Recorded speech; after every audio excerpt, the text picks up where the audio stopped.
Hello,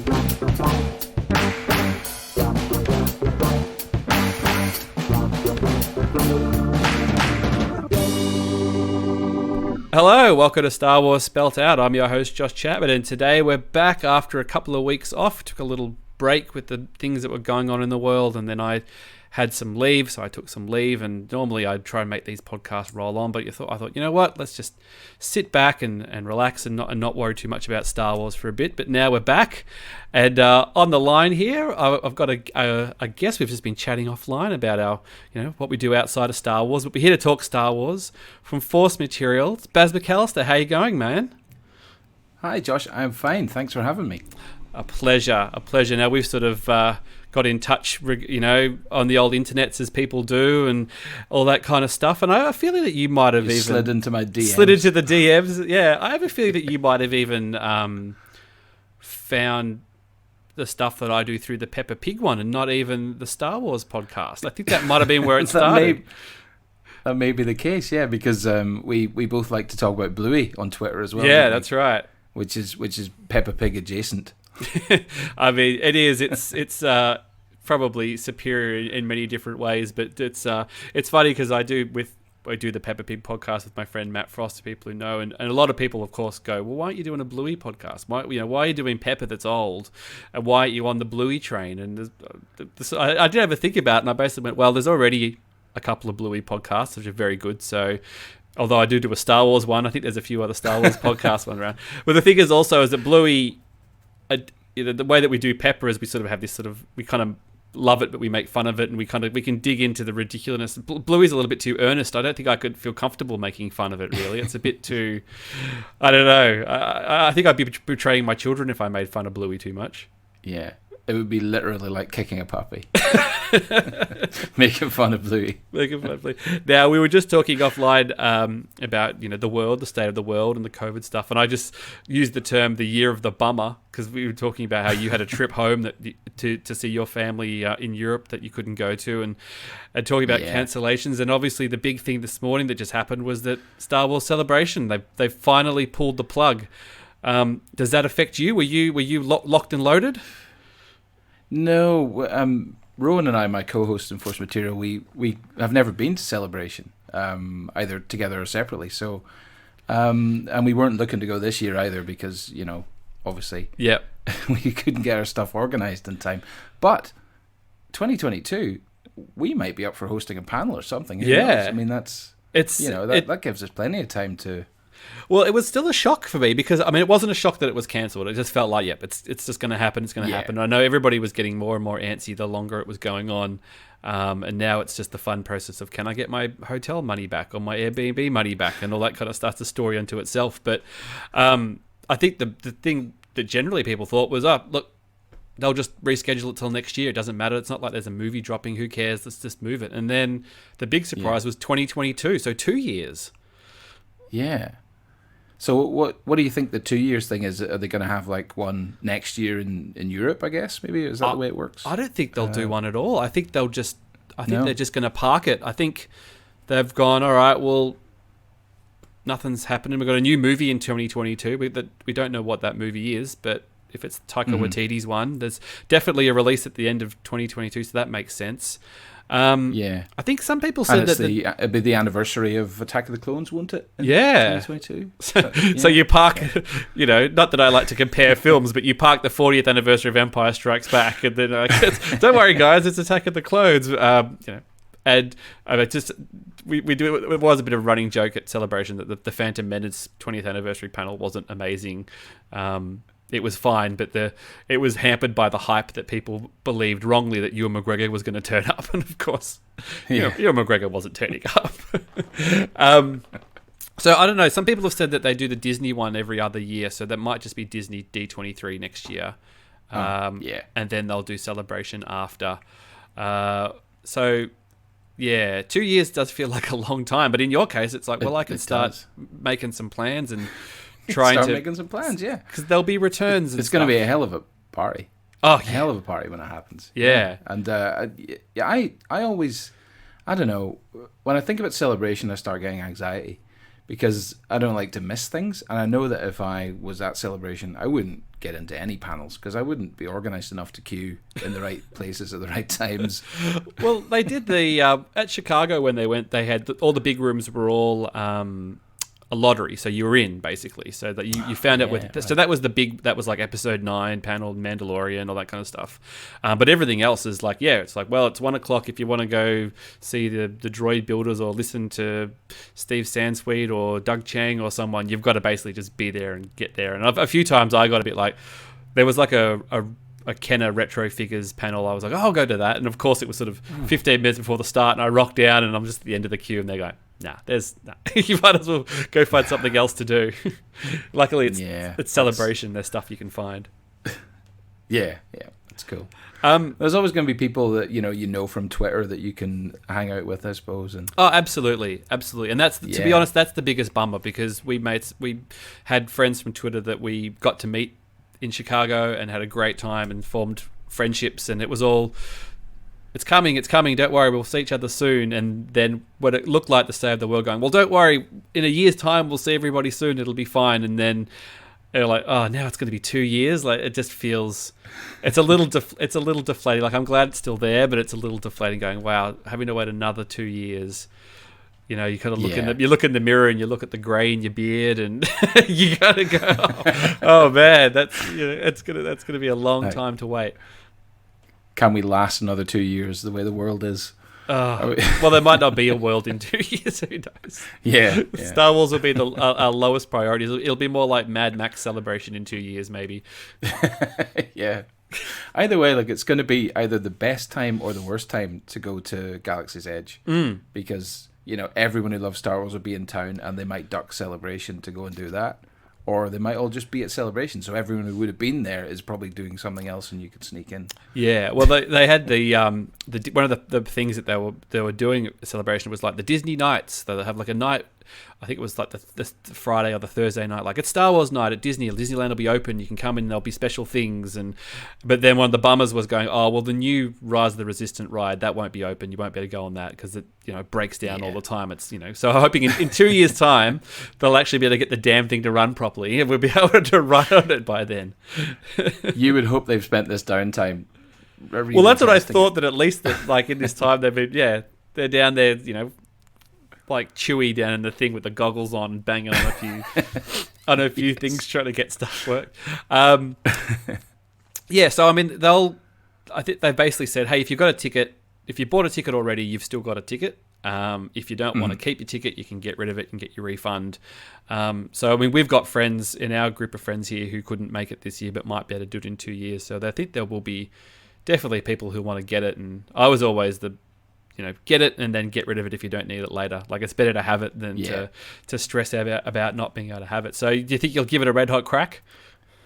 I reckon, yeah. I mean, that's, I've got a young kid, so getting away at any time is going to be tough, but I think he'll be old enough in 2 years' time for me to, rack off. You say, I'll see you in a week. I'm off to do things. How old is he? He's just over 2 now. Right, yeah. So 2 years before he'd be, that's okay. I racked off last year.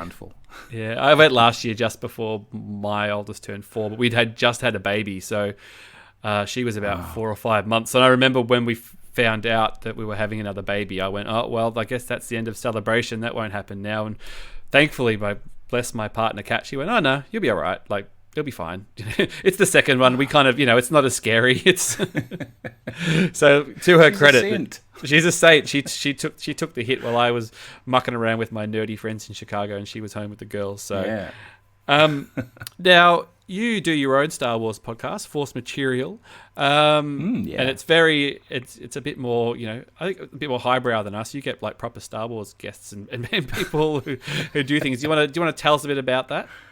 How it all got started? Well, we've only just... How it got started was that Rowan, my co-host, Rowan Williams, was doing a blog and taking deep dives into these things via the medium of text. And then he sort of came to me with the idea of starting a podcast. And we weren't going to do Force Material originally as a podcast. He sort of said, what should we do something about? Because there's 50,000 Star Wars podcasts out there. We can't just do another one. I'm like, oh, we can, we can. But we were tossing around some ideas of doing one about films that were in development hell. That would have been good, and then we eventually just came around to the fact that he'd already spent some time working up that website. It already had a following. Force Material was already kind of a brand. So, we thought, well, why don't we just do that? And then we moved into the medium of audio, and it's been great fun. It's been, I think, it'll be 2 years in September we've been doing it. Yep. Or is it 3 years? It's a long time. Wow. We've kind of managed to leverage this lockdown thing to get some guests on, which is great because when you got people sitting at home wishing they had something to do, that's right, they're more likely to respond to some podcasters sort of emailing them out of the blue going, do you want to come on and talk? So we've had some great ones in recent weeks. We've had Roger Christian, the veteran production designer, who lives in Canada now, and he's a lovely bloke. And we had Phil Showstack, the legendary Lucasfilm creative art manager who does all the art of books, and then from then on we've been getting hold of some of the concept artists. So we got Jake Lunt Davies on the show just last episode to talk us through some of his creations, and we'll have a couple of other ones coming up as far as I know. So So is that sort of good, like your sort of production design? Is that the stuff that you get really nerdy on? When you get the Blu-ray, is that the stuff that you got? You go to the extras first and you start plowing through the, start looking at that really closely. Is that kind of where you get really, really, really geeky onto stuff that you really like?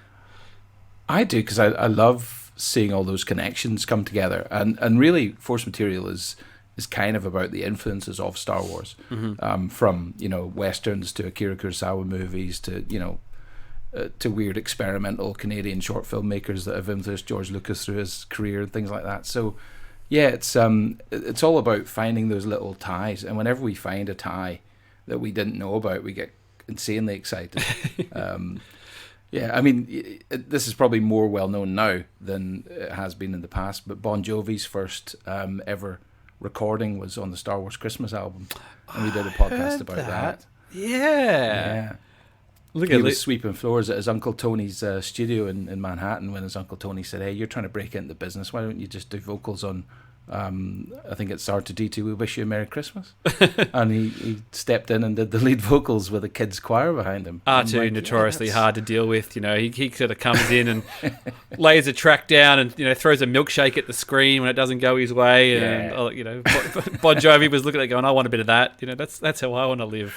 It's a bit of a shame they didn't. So that's the kind of stuff I live for. I love finding things like little that. Nerdy, and it's stuff still sort of comes out. You feel like there's nothing else that they can kind of uncover about things. But I mean, they're doing the Mandalorian making of stuff now. On Disney, which is great as well. Which is but you just want it. I mean, I don't know about you, but I just want it to be 3 or 4 times as long. Like I could, they'll do an episode about the previous, which I think was the last one. I think it was about 18 minutes. So I'm going, just make it 45 and just make the conversations longer. Just show me 20 minutes of previous. I don't really care. Like I'll just watch it. Like it's on streaming. Who cares? Like just make it longer. Yeah.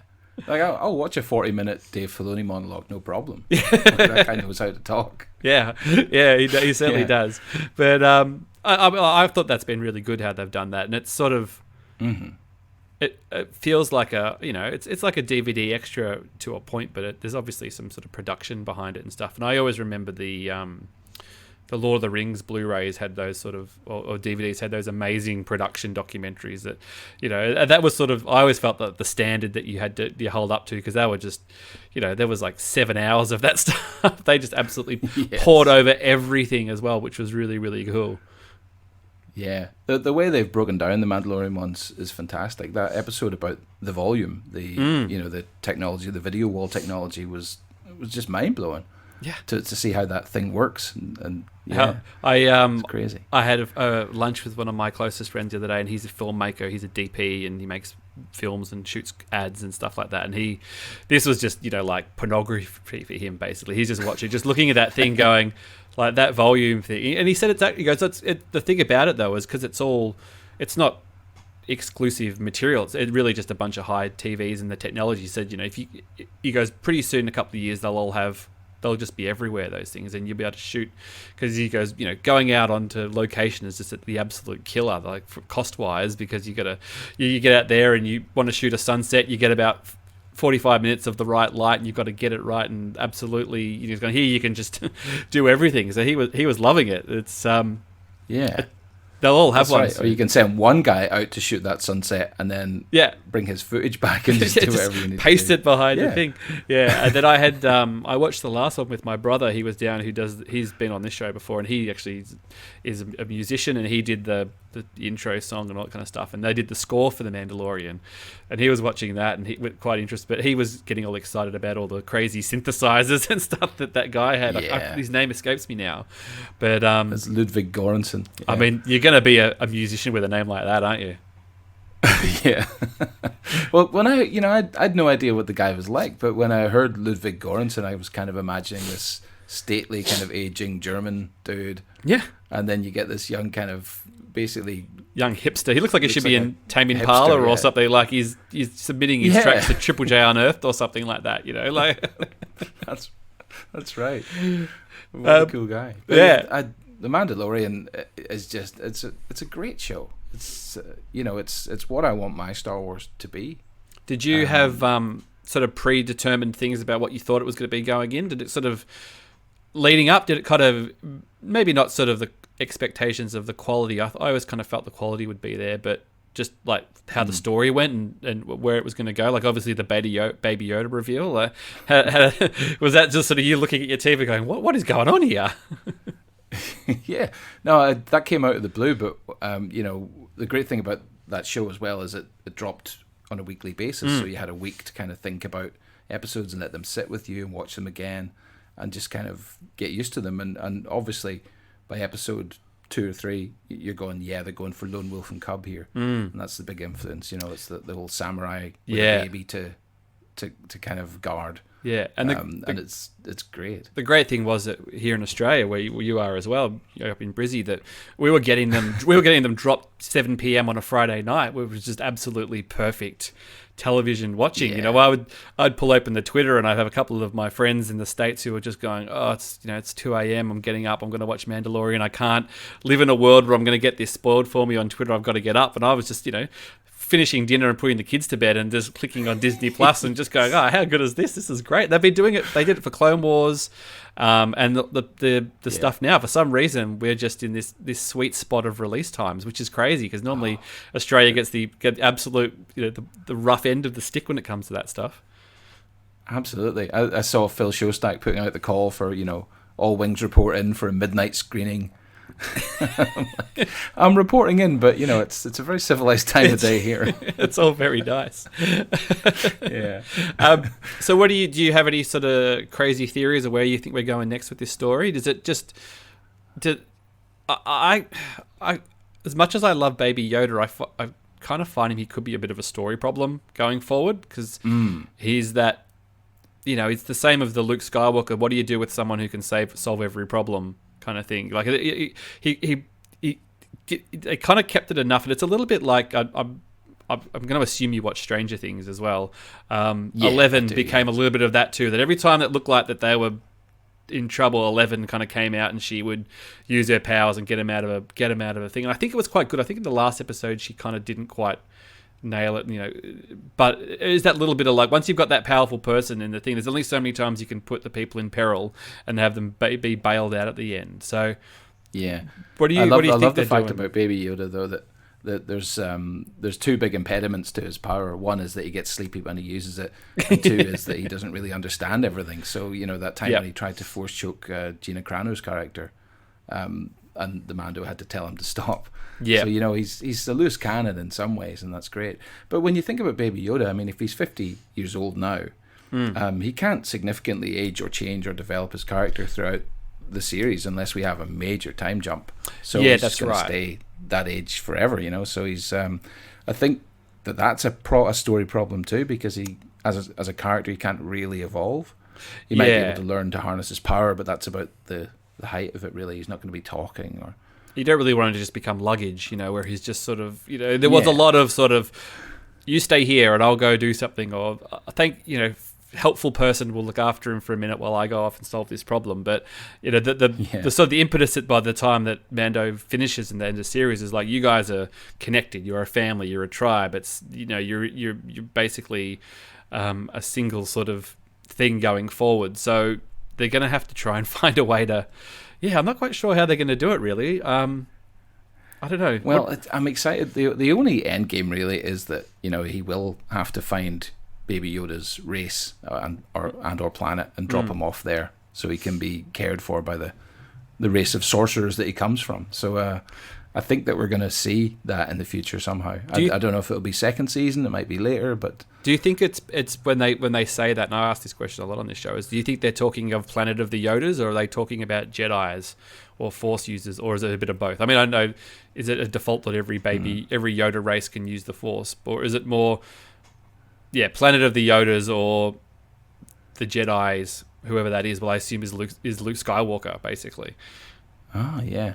Well, I never really thought about that, but I'm thinking more Planet of the Yodas. Yeah. But if we're bringing Jedi into it, I mean, I think we know that Ahsoka Tano is going to show up in that series. It does throw up a lot of something to do with. It does throw up a lot of sort of questions, doesn't it? Because it does kind of like once you cross these characters and especially when you've got a story like we've already had the sequel trilogy, so we've had established events, so we can only ever lead up to that point. But 30 years is a long time. The way that they shoehorn stuff into Star Wars anyway, like we have stuff like Rogue One where it happens that, the minute before A New Hope finishes. So it could have been, hey, this huge thing happened just before, Force Awakens, and, maybe the last thing Baby Yoda did was, happened 5 minutes before Force Awakens starts.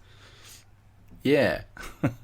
It's going to be fun. I mean, I love the way they announce all the casting, for the show way in advance, and it's some really heavy-hitting names for season 2 that are supposed to be coming in. And when you think back to when they announced the names for season 1, you're like, wow, that's an amazing cast. But then you got to remember that they're not all in every episode. And that was one of the things that shocked me about it most, I think, was the fact that it was so episodic. Yep. It was almost like, those 3 episodes in the middle were standalones, and the 3 at the start and the 2 at the end were pretty much like movie length. Yeah. Stories that were independent of everything else. So the idea that we're getting Michael Biehn, say, in the next series. Yeah. He might only be in one episode. He might only be in it for 10 minutes. It's interesting. It's a lot of there is a bit of that 80s throwback, obviously Nick Nolte was huge in the 80s, and Carl Weathers as well, and those sort of, maybe not so much icons, but very constant players. You look back and you see a lot of those 80 movies, and Michael Biehn, obviously, Terminator and Aliens and stuff like that, and they're kind of throwing up these actors, and again, they're all not like, they're names, but they're not humongous names. They're not sort of going, hey, now we're throwing, I don't know, like Chris Hemsworth in this or something like that. like who's the most famous person I can think of at the top of my head? But potentially you could probably ask someone like Chris Hemsworth and he'd turn up for an afternoon and do Mandalorian. But at the same time, it's like, well, we can't have someone so absolutely famous that you just go, well, all I'm doing is looking at Chris Hemsworth now. I'm not even thinking that it's and that's always that balancing act in Star Wars, because when they do throw recognizable actors into it, I always, and it also depends on, someone like Richard E. Grant is very famous to me because, like With Nail and I and all that kind of stuff, but most Americans wouldn't know him from a bar of soap. So it's that different thing where you look, someone like you, obviously, he's come from the UK, would go, oh, it's bloody Richard E. Grant in that, and other characters as well. And there are so many faces that pop up from, say Game of Thrones. There've been a couple of actors in Star Wars from Game of Thrones, like the guy who plays Sir Barristan was the new Dodonna. Yep. In Rogue One, and there was the woman who plays Lysa Tyrell was on the bridge of a Star Destroyer. He's got like 2 lines. I know that guy. I know that guy. And, They they had. Do you watch Killing Eve? Have you seen the show Killing Eve? Yes, I do. So Villanelle, Jodie Comer, is Rey's mother, who's in it for about 10 seconds. And if you've watched Killing Eve, like, she is absolutely incredible, and you could absolutely act rings around anybody. And the crazy thing about Jodie Comer is, which is completely un-Star Wars related, which I didn't know, is that she's a Scouser. She is from Liverpool. So if you hear her talk with her normal voice, like go look at Google, Jodie Comer on the Graham Norton show or something, and she's got this crazy thick Liverpool Scouse accent. So people who don't know, that's like the Beatles had Scouse accents, So it's this really pronounced accent.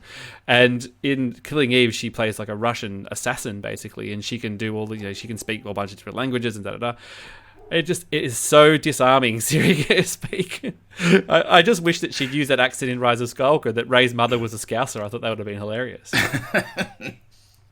Yeah. And she can really nail every accent. That's the thing when you watch Killing Eve. She in her spy life, her assassin life, has to change accents quite a lot. And I think in one of the recent episodes she did a Scottish one, absolutely nailed it bang on. She does the the RP English really well. She does that kind of Russian. Yeah. And then there's bits where she speaks French Russian and Spanish and English very well. Yeah. It's kind of a shame. She's brilliant. You're kind of ashamed because you go, oh man, like I'd watch a whole Star Wars movie with her just, running things in there. Like you kind of go, it's a bit of a shame if you've got to spend them, you waste them and they're just in that thing for 5 seconds and then they're done. But I get, you could always recon. But where did you land on Rise of Skywalker? What was your lead up like? Did you do the midnight screenings or the? We did, yeah. I actually got invited to a press screening, which was at 7:30 in the evening. You are. We should my tickets for. We should notice that Baz does have a little blue check next to his name as well too. So he's legit. He's a legit. Yeah. I'm one of the blue check mafia. But yeah, that was really cool. So I went to that with my wife. Mm-hmm. We watched it and like honestly came out of that at 9:30, 10, and I didn't quite know what I'd seen. It just all came at me so quickly, and I'd had so much expectation building up that I couldn't unpack it. Yep. And I went home and watched the episode of The Mandalorian that dropped that day. And then went back to the cinema for midnight to watch it with a different group of friends, and my wife stayed home and sensibly went to bed. Yeah. So at that second screening, like everyone had knew that I'd gone to the early screening, and they were like, "Don't tell us anything." Were you trying to keep an absolute straight face? Yeah, straight face, because I wanted to see what other people thought of this. And the second time I watched it, I kind of enjoyed it more because, the pressure was off. Yep. And I was kind of had an idea of what to expect. There were no twists or shocks that I didn't know about, so I could just let it wash over me. Are you listening in the room? I think I liked it more that time. Are you listening in because it's coming? Basically, are you listening in the room for like what's going to happen here when they when this drops, and you're sort of looking around and ooh, there. Yeah, you can't not do that, and I don't know. The audience was very quiet. Like I've been to midnight screenings for almost everything from the prequels on. Mm-hmm. Like I went to prequel midnight screenings when I lived in Glasgow at the time when I was in my 20s. And, yep. I went to Phantom Menace and episode 2 there, and then when I lived here, I went to episode 3 here.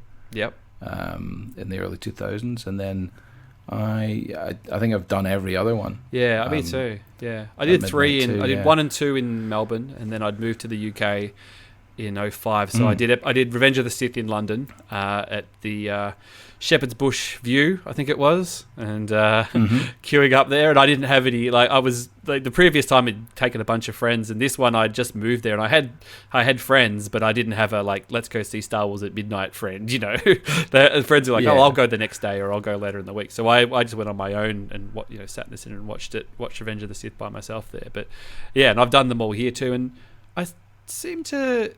Force Awakens was definitely the most raucous one, I think.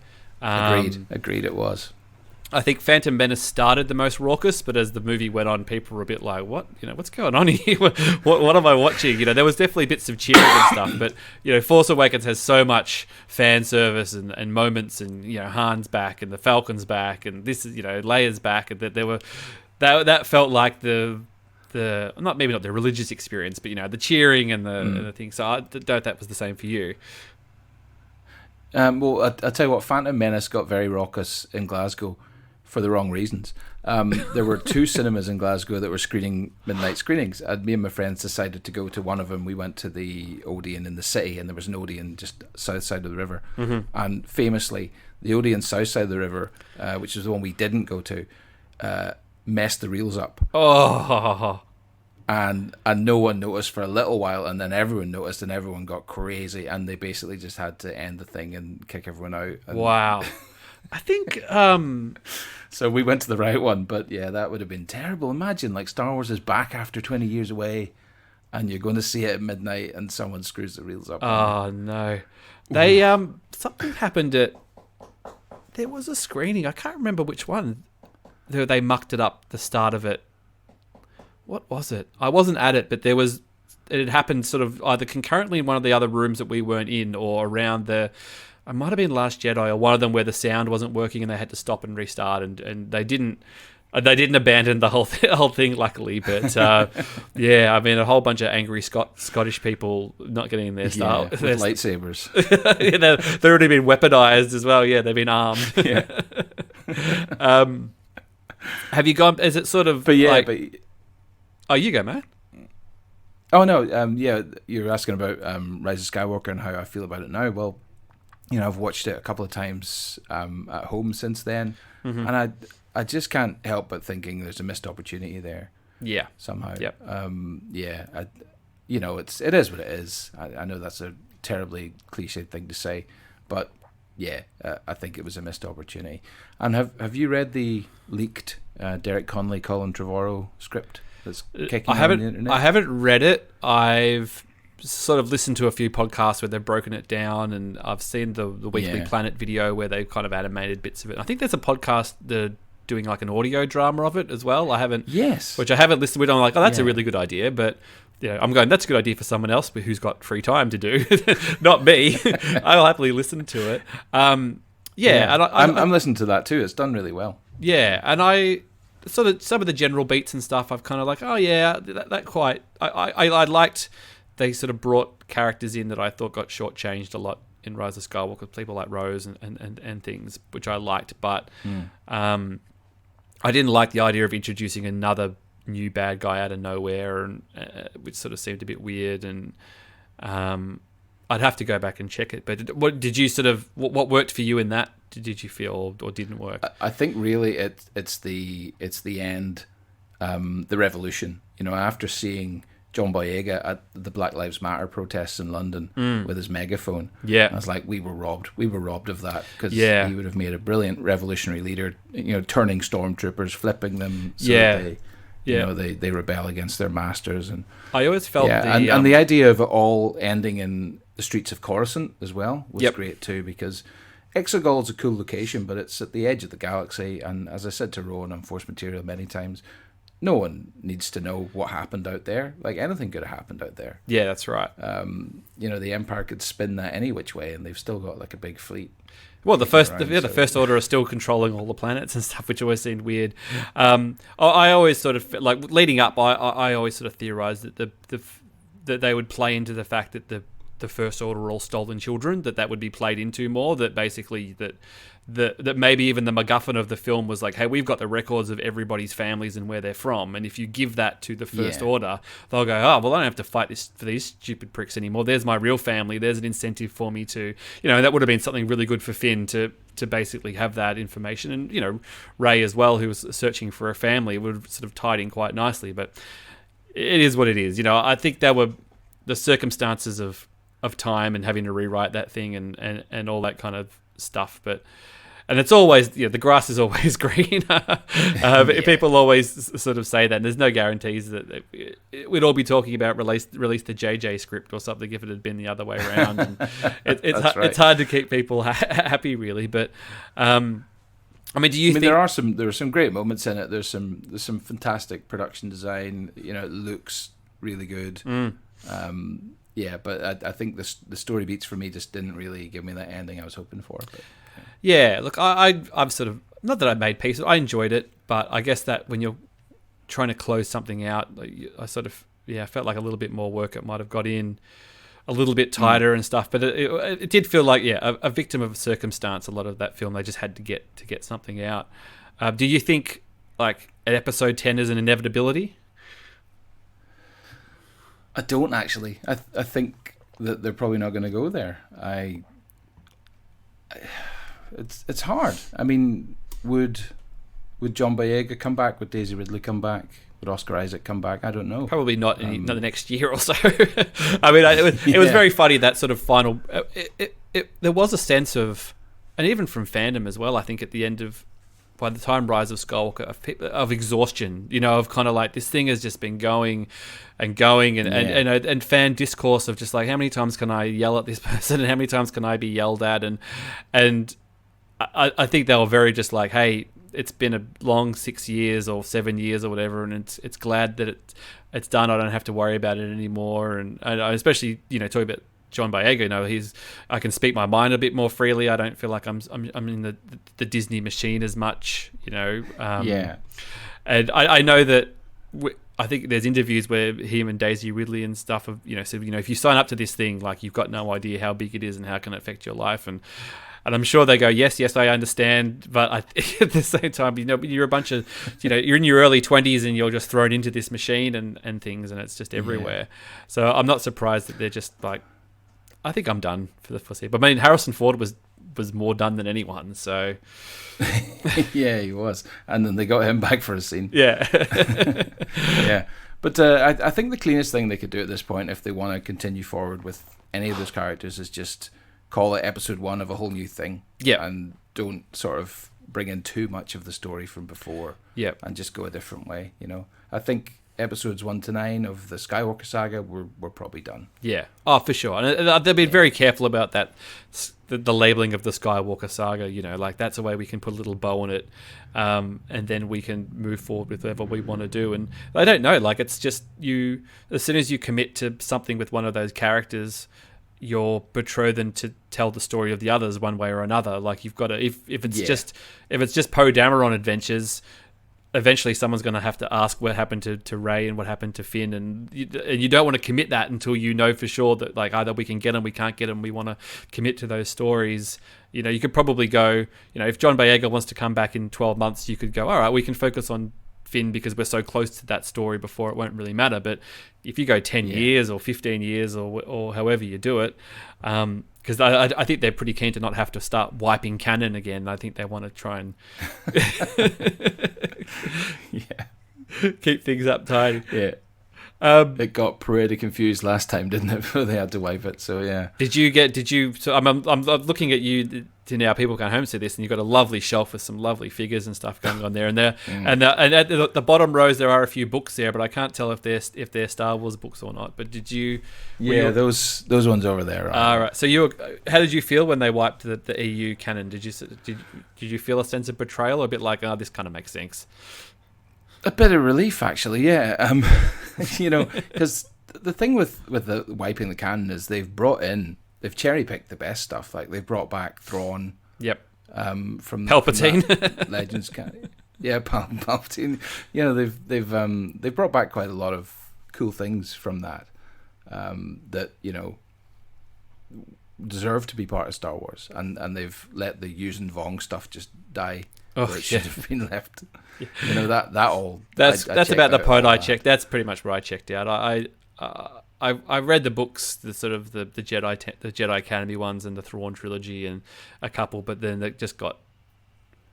Once it kind of lost most of the characters that I knew, it just got harder to follow as well.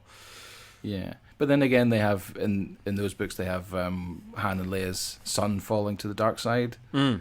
So there's some stuff that's been cherry picked there as well, I think, and their daughter remains on the light side. So there's a surrogate daughter in Rey. So it's there's a lot of stuff in there that they've pilfered. Yeah, it didn't end well for those Solo kids, did it? Like 2 out of 3 died, and only one of them made it out, and yeah, it's pretty rough, really. Yeah, the victim of having to create a story. That's it. Are they in the worst parents in the galaxy? Wow. List somehow though. Then I don't know. Darth Vader's pretty bad. Yeah. Mandalorian's pretty bad. He drops that kid like every episode.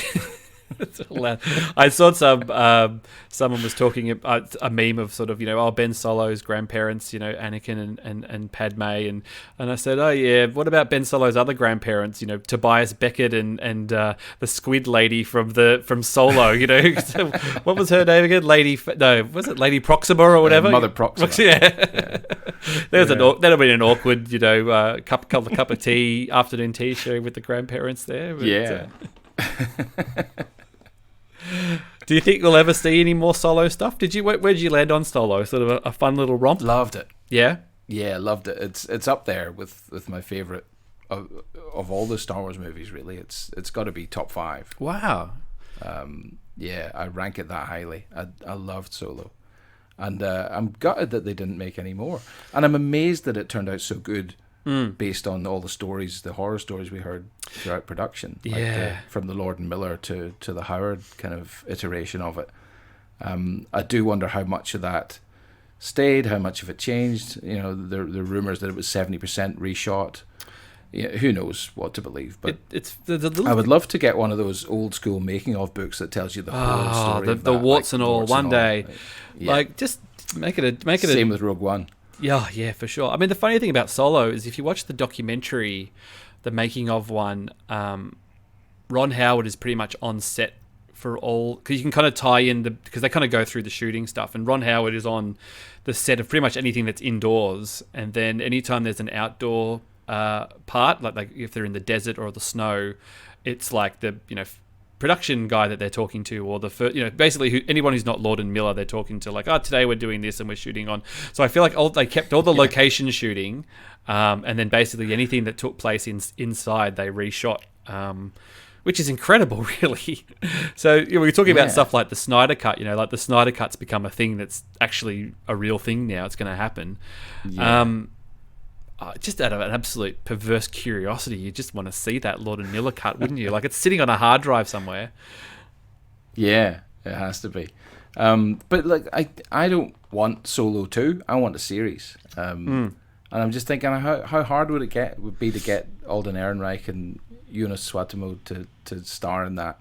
Yeah, for sure. The thought that we're not going to see Jonas play Chewbacca again is too sad. Like, he's doing such a great job of it. And I really think he should be allowed to do it some more. I feel like that's something's going to happen there. It just feels, even though the film didn't do great, and there's millions of reasons why, mostly I think release date and things, and it's just well, I said this before, a few weeks back, that it would have, if it had done money, we would have been getting Solo 2 this Christmas. It probably would have been the 2020 release, because it's sort of, by the time you do the release schedules, it probably would have been the one that that had come out. We would be having a Star Wars movie here, and people would rock up. They'd be like, yeah, we'll go see. No worries. But yeah, there's enough there. There's enough story. There's enough. The characters are there. I think there's a hunger. I don't think it's the end of it, and it's. I know it's probably not the slam dunk that people thought it was before. But, Disney Plus 8-part Han Solo series, people will definitely get up for it, I think. It's a no-brainer, and it's going to be, again, the exact same kind of thing that fans my age would love to see. Like, I'm 47 now. And I think it's interesting that, the creative team behind The Mandalorian are all my kind of age. Like Dave Filoni's, I think, exactly my age. Favreau's only a couple of years older. Yep. Taika Waititi's about mid-40s as well. All those people are coming at Star Wars from the same kind of cultural place. They've got the same kind of memories of seeing it when they were that age as a kid. They've got, it occupies the same place in their hearts, and they know it inside out, really. So it's kind of interesting. They're making Star Wars that I want to see. Yeah, it will be curious to see when the next, the next creative force, whether they, because there will be, whether they're prequel kids, because prequel kids are approaching their mid-20s, 30s now, and then you'll have sequel kids as well, and they'll be the ones to, all that sort of talk of like who's Star Wars, who owns Star Wars, and I'm always just like, I want the let the old men have had plenty of it. Let's get some other voices in and get stuff, and it'd be really cool to see some younger people, start getting involved in that and getting a chance to sort of tell stories and things. And and even if it's with older characters as well, it doesn't, find out what the new take is. What That's the what great are the thing about Disney Plus as well. Yeah, it sort of allows you get loose with to it. have as much Star Wars as there's an appetite for, And they've got this volume thing now where they can shoot stuff just on this one stage, and they can create stuff, and it's only going to get cheaper and more affordable now that they could just tell these stories, take some risks. What are the new stuff that's sort of coming up? Your Obi-Wans, your Cassians, and we talked about Mando season 2. Like, does that sort of whet the appetite enough? Yeah, it definitely does. Like, I'm on board for anything they do. It's always going to be quality stuff. I even got really into Resistance. Yeah. When I didn't think I would. There was a great story in there, and by the end of that season 1, where they have to flee the planet and consider becoming part of the Resistance themselves, it sort of throws up interesting choices for those characters, and it got really deper at that point. So it's a kind of everything.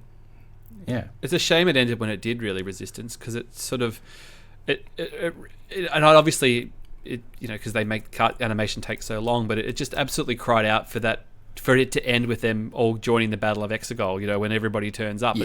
And I'm sure in the background that the Colossus someone's probably picked it out. It's probably in the background somewhere in all those shots of the ships and things. But you would love to see, do a Disney Plus, do a 90-minute Resistance telemovie special where they come in and you get that other perspective. You can throw in Lando and Chewie, going out and recruiting and getting everybody and just getting a little bit more meat on those bones. You could do a parallel story where you've already got the characters and everything there. That'd be great. Give us that. And it seems like there was almost a moratorium on any kind of Star Wars TV series until just now, it appears. And now that's off. I think the gates are open, and I've got a few pitches if they're interested. Can we get Kathy? Kathy Kennedy's on next week's episode. Sorry, mate. Yeah. Has she not? Word in her ear. You said you've been sending emails to people in isolation. Kathy Kennedy hasn't written back. She's probably not yet. Spinning a few plates. We remain hopeful. I wonder what her email address. Sometimes it's very easy to find people's email addresses and things like that. Yeah. But it is not that this is something that you should do, but a lot of the time company emails do follow a path. But I think in the case of someone like Kathy Kennedy, she might have a slightly non-obvious company email, perhaps. Yeah. Who knows? Probably all goes to a team of assistants who just podcast requests. Yeah. More angry people, demanding that she gets fired. Yeah, we can ignore those people. Don't worry about them.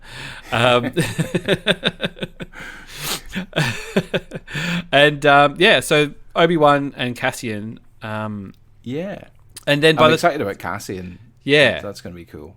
It might be. I'd like to see a bit of edge. I know Disney Plus has kind of got a. You can't get too hardcore on Disney Plus things, but I would like to see some. I think there'll be a lot more grey area and who's good and who's bad and all that kind of stuff. I think that'll be quite interesting. Place to go with that. I'm sort of thinking Bourne Identity style. Spy thriller type thing. That would be cool. I think it's obviously with the sassy droid. It's like Diego Luna, throwing people into walls and bashing them in the head with books and things. That would be quite cool if it turned out that Cassian Andor was this incredible, hand-to-hand combat guy, just beating people and throwing people through windows and doing all sorts of stuff. That'd be quite an eye-opener. Yeah. And it's going to be great to see Alan Tudyk back as K2 as well, because that's a really cool character. It's the closest thing we're going to get to HK-47, isn't it? From the Knights of the Old Republic game, the droid that calls everyone meatbags. The sassy droids. I mean, Star Wars loves a sassy droid, don't they? Really? Oh yeah. Oh, well, before we wrap up, we should touch on, like you just mentioned, video games. They announced that new Star Wars Squadrons, which will look cool. No gameplay footage though, but sort of some nice cutscenes, and it looks like it's taking place after Return of the Jedi. So it looks good. Do you get into the video game stuff? Yeah, I guess historically I have a bit more than I do now. I don't have a lot of time for games, as you hear that. As you know, with kids running around. But maybe he'll be interested in video games in a couple of years' time, and I can get involved. But Squadrons, it sounds good, but I used to kind of really dig playing X-Wing on my own. Yep. You know, we had the occasional LAN party, which was cool as well because, you know, everyone was there and you were friends with them. Yeah. And you could just yell over to them rather than going through any kind of microphone to some 12-year-old in Korea. Absolutely with. Schools you on, yeah. Yeah. Yeah, so I like that aspect of it more if it's people you know and they're actually with you and that kind of thing. So I prefer to play things single player really and really lose myself in the world. Yep. So I don't know if Squadrons is going to be my kind of game. From the looks of it, it's quite multiplayer. Well, hopefully it's a bit of both. I mean, the Battlefront, when they brought Battlefront back, they just did like, oh, it's multiplayer and that's it, and people were like, oh, there's not much meat on these bones, you know. And then they said, we'll do a single player mission and then we'll have all the multiplayer stuff that goes with it. So as long as they kind of cater for everybody, because I'm a bit like you, like I like to play the mission, I like to play the story mode, and Jedi Fallen Order was very good for that because that was just a single person story that you could play at your own pace and get, you know, sneak some time in when you can, really, around the children, as you said. But I didn't actually check if it was on the new. I'm assuming it's going to be on the next generation consoles as well. So I assume it will be. Yeah, I'm going to have to buy another Xbox again. Yeah, me too. Although, I really want a Star Wars like open world game, like a Skyrim or a Red Dead Redemption kind of game where you can just go wherever you want and talk to whoever you like and maybe even fly from planet to planet. You know, just a game like that would be ace. That's all I really want. That's a very reasonable request, I think. I always sort of tend to buy most of the Star Wars video games and stuff, and I don't buy heaps of video games, but I was sort of cleaning out some cupboards and I'd lent some games to some people, and then they've all sort of periodically started coming back again. And I looked and went, I've got like 25, 30 Xbox games. And I'm going, I guess if you buy 2 or 3 a year, you know, I've had the Xbox One for 7 or 8 or 9 years now. I'm going, well, actually, that does make sense that I've got so many.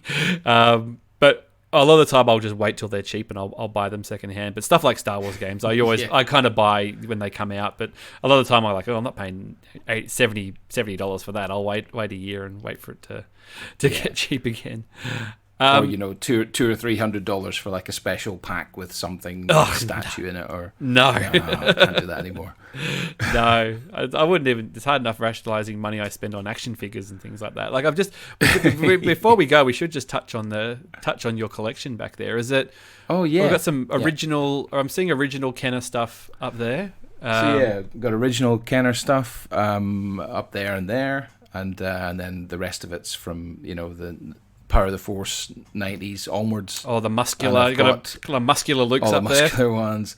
And I've got almost everything. Like there's, I don't know, there'd be probably under 100 figures that I'm missing that they ever produced. I'm talking about some really rare stuff that I've never had the chance to get hold of. But I reckon I've got over 1,000. Wow. In this collection, there's a whole other wall over there you can see. So is the Kenner stuff your collection growing up? Does not make scintillating audio. Sorry? Was the Kenner stuff your stuff growing up, or did you have to go back and get it all again? No, that's all my stuff growing up. Oh, that makes it a lot more affordable, doesn't it? When you've managed to, Mum didn't throw it. Stop Mum from throwing it out. Yeah, and I had a school friend contact me a little while ago, giving away her figures, and she wanted to give them to a home that they would be loved in, and I got those as well. So I've got kind of doubles of almost everything now, which is great. Oh, fantastic! They seem to be just high enough to be out of little people's hands as well at the moment. So just this week he managed to get his hand on a Jawa on the very bottom shelf. So I'm going to have to come up with some kind of a system now. Lock on the door. Yeah, we have my stuff sort of collection. I've got sort of a lot of Black Series stuff in boxes and things, and a few exclusives that they're on the walls in our study. And we have our study's also our spare room. And my brother and his son came and stayed on the weekend, and his son's 5, and he just came out and was like, "Why are all those toys in boxes, and why can't I touch them?" I'm like, "Why can't I just pull them off the thing?" It seemed a bit cruel. There's reasons. Yeah, there's reasons. That was. I'm a big 3.75 inch collector. Yeah, I really love that scale, and I don't really do much of the 6-inch Black Series ones. I got the the 40th anniversary Star Wars ones. Oh, yep. That when they came out, in the 6-inch, but I don't really do many other ones. And that was one of the things I felt Rise of Skywalker dropped the ball on too, because there's only about 7 or 8 Rise of Skywalker 3.75-inch figures available, and it's the same with Black Series as well. They've got a little gun shy on that, unfortunately, but yeah, it's kind of good. Like I'm not a completist. I kind of get the ones I like now, and if I get a chance to sort of get something that's a little bit rare, I'll get it, or stuff that I really want. And I managed to luckily rein it in at the right time. I kind of at Celebration, because Australia is so bad for figures and the pricing and stuff, I went a bit crazy and got stuff that I knew I couldn't get over here easily. Yeah. But I've managed to kind of rein it in, and now I'll just sort of like, I'll just cherry pick things and get it, because the wall's already, you can't see as well because it's on that side, but it's getting a bit full, and there'll be a bit more questions asked. The advantage of being an opener is that I can find a lot of loose figures on eBay fairly cheap. Oh yeah, which has helped me out in filling the holes in my collection. That's nice. Yeah, I would one day like to do the original Kenner ones, but it's just, yeah, it feels like, well, I've got, now that I haven't got Celebration to worry about soon, maybe I've got 2 years of, I need something to get my focus on, but we'll see.